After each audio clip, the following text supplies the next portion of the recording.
ಅದರಿಂದ ಕೆಟ್ಟ ಹೆಸರು ನಮಗೂ ಬರ್ತದೆ. ಯಾವ ಸೋದರ ಸಾರಿ ಬಿಟ್ಟು ಹೋಗ್ತೀಯಾ ತಲಗಿಸಿ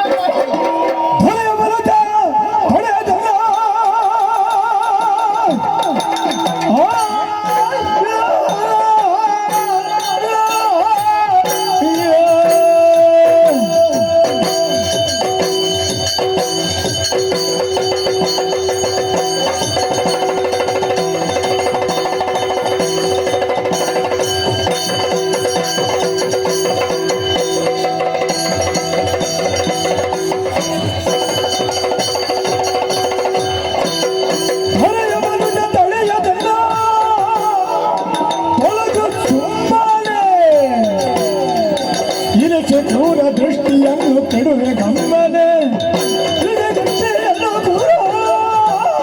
ಕೆಡುವೆ ಗಮ್ಮನೆ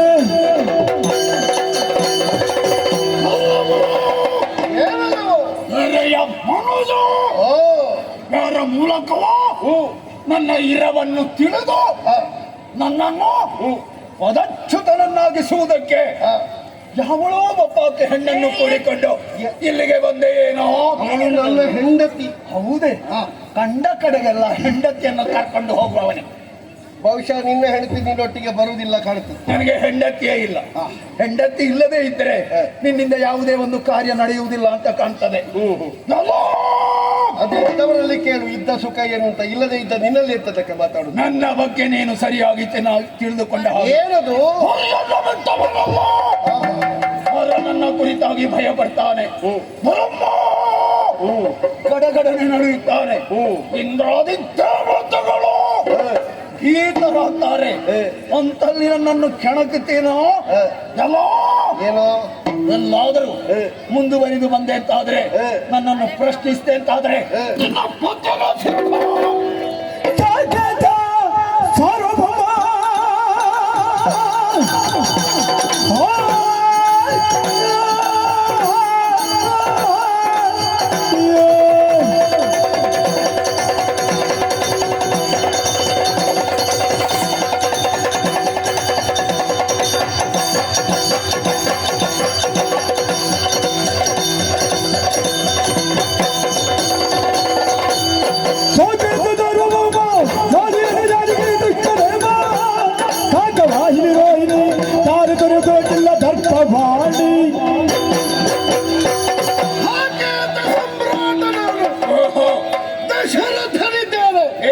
ಪೆಟ್ಟು ತಿಂತೀಯ, ಸಾವಧಾನದಿಂದ ಹೋಗ್ತೀಯ. ಎಲ್ಲ ಫಲವೇ ನಕ್ಷತ್ರದ